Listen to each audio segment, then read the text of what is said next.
The best thing they did in the Boys series was that they didn't introduce the character James Starwell, the real bogeyman of the Boys and the most powerful villain in the comics. In the series, they presented us with two characters that Homelander fears and respects. The first is Matilda Starwell, who was like a mother to Homelander. She was the one who calmed him down and tried to cover up the heinous crimes he committed. Besides that, their relationship was a sick, sexual one, represented by Homelander drinking her breast milk and enjoying it while she treated him like a mother, his nanny, and his lover something utterly disgusting. Her story ended when Homelander discovered her betrayal and that she had hidden his son from him, and he completely blackened her face with the laser in his eyes. The second character is Edgar Wright, the closest character to James in the comics. He is the new president of Vote Corporation, who is literally the only one Homelander respected, and sometimes he was even afraid of him. Despite his coldness and strong personality, Homelander managed to deceive him and forcibly take over Volt Corporation. He became the ultimate leader, with no one who wasn't afraid of him or who couldn't even challenge him. This is very different from the comics. In the comics, the president of Volt Corporation is James Style, a cruel, emotionless, psychopathic person. There isn't an ounce of fear in his heart. This character is so devoid of humanity that he planned everything from the beginning. The man believed that the existence of superheroes harmed his company because, in the end, they are human beings who make mistakes and might use their abilities to commit heinous crimes. He didn't care what they did, as long as they didn't tarnish Volt's reputation. Any superhero who disobeyed him was immediately eliminated, and he did this with most of the 7 members. He would cause accidents and devise plans, and he pushes the heroes to their doom. And because he knows he can't do that to Homelander, he decides to play on his humanity, his anger, and his madness. They push him down a path that makes him think he's truly all-powerful, that he's the leader, and that he doesn't need authority. He plays with Hollander psychologically and tortures him to the point where he decides to destroy the White House and take over America completely. Before Hollander takes such a step, he goes to James's house, his whole body covered in the blood of the innocent people he killed. He stands in front of his window, his eyes filled with murderous rage. But all James does is open the window and tell him not to break the glass, because he has a headache and doesn't want it to get worse. His response is very calm, and despite Hollander's ability to hear the heartbeats of those around him, James's heartbeat doesn't increase at all. He literally wasn't afraid of him, and this drives Hollander even crazier. He lashes out at James, hoping to elicit a reaction. He kept shouting and telling James that he had broken free from Vort's control, and that he and the other heroes were now going to destroy the White House and eliminate the president. James looks at him like a small child and replies, "This nonsense you're doing in the Capitol has ruined years of our work at the company, but of course you don't care."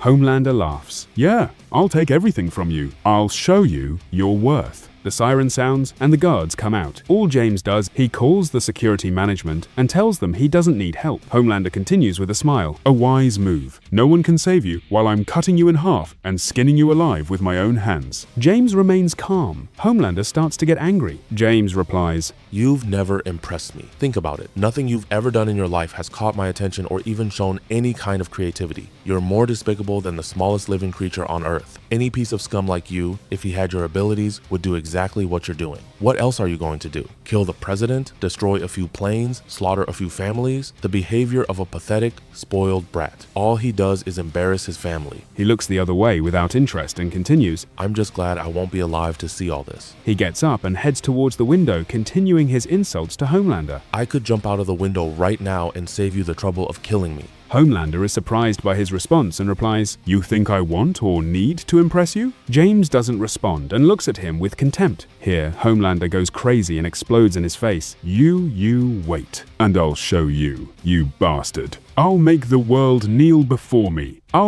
Here, James interrupts. "Oh my God, you're talking too much. Please, just kill me and end this." Homelander gets furious, consumed by rage, but they sense that he is submissive to James. He doesn't know how to kill him, so he lets him go. Homelander flies off, shouting, "Watch what I'll do!" James looks at him calmly and replies, "I'll watch. Maybe this time you'll do something that catches my attention." After a while, Homelander storms the White House, but the American army is ready for him. They stop his attack and that of his followers. James, in his genius, sent Black Noir after him. Black Noir in the comics, unlike in the series, is a version of Homelander created by by Vought specifically to kill him, a sadistic, ruthless, and insane version who commits many crimes and frames Homelander for them. A battle ensues between him and Homelander in the White House, right in front of Butcher's eyes. It ends with Black Noir slaughtering Homelander, cutting off his limbs, and mutilating his body in the most gruesome way possible. He emerges from the battle mutilated, his insides spilling out and all his bones broken, yet still maintaining his insane smile. Here, Butcher plunges a metal rod into his skull, his brain spilling out amidst the splatter of blood, finally eliminating him. And so ends the era of superheroes, and James triumphs over Homelander. But one of the things that demonstrates James's dangerousness and how meticulously he planned everything from the beginning is that at the start of the comics, he met a girl named Jessica, an employee at Vought. He kept an eye on her until she became the head of the superheroes. He treated Jessica like a dutiful student. For a moment, he was weak in front of her. She felt safe with him and consulted him on every decision, no matter how trivial. He continued to treat her well, care for her, and exploit her weaknesses until Jessica fell in love with him and their relationship developed. And they stayed together, practicing their lovemaking every time Jessica was with him. She would open her heart to him, telling him her secrets and the things that scared her in her life. James also told her his secrets, or what she thought were his secrets. He would tell her simple things about himself to make her feel that she was different, that he had a human side, not the heartless person he appeared to be at the company. Words like, "I feel comfortable when I'm with you. I feel like a different person when you're next to me. My heart is at peace with you, and I want to confide in you. You're the most precious thing in my life." That's when the disaster happens, and the superheroes storm the White House and are defeated. The whole nation revolts. How could their heroes turn against them and want to destroy the country? Someone has to take responsibility for what happened, and no one but the company president, James Steerwell, can do that. The scandal grows. Here, Jessica is scared, but James reassures her, telling her to trust him. He'll fix everything. Suddenly, he appears on television, stating that Jessica is responsible for what happened, and that he has evidence and documents proving she allowed Homelander to do it. Not only that, but he tried to stop her, but his attempts failed, even though the opposite was true. Jessica was the one trying to stop him, but she failed. The whole world erupts, venting their anger on Jessica, accusing her of high treason. Jessica hears what happened on the news and screams at the top of her lungs. Her mind can't handle the shock, so she collapses to the ground, screaming hysterically and tearing at her hair in a frenzy. As for James, after everything that happened, the owners of the Vought company restructured the company and left him in his position as boss. But this time, James is very careful about any superheroes created. He literally strips them of their humanity. They were created to carry out orders, but in his view, the human element in any hero makes him make many mistakes and is difficult to control. And here the story ends with James's victory and the beginning of a new era of heroes. But this time, no one will stop him. This is the story of James in the comics, my friends. The true villain of the boys, the villain who was genius enough to pull all the strings behind the scenes and hide, to the point that the boys themselves were unaware of his danger or knew that he was evil at all, because he was able to direct all their anger towards Homelander and put them in a maze of his own making, going around in circles and forgetting the main goal of their cause, which is to destroy the Vought Corporation. Not just Homelander, because Vought is the main reason for everything that happened to them. And that's it, my friends. Our episode ends here. I hope you liked it. And if you liked it, don't forget to like the video, because likes really support and help. Subscribe if you're new to the channel, and turn on notifications if you enjoyed the episode and the content. Peace.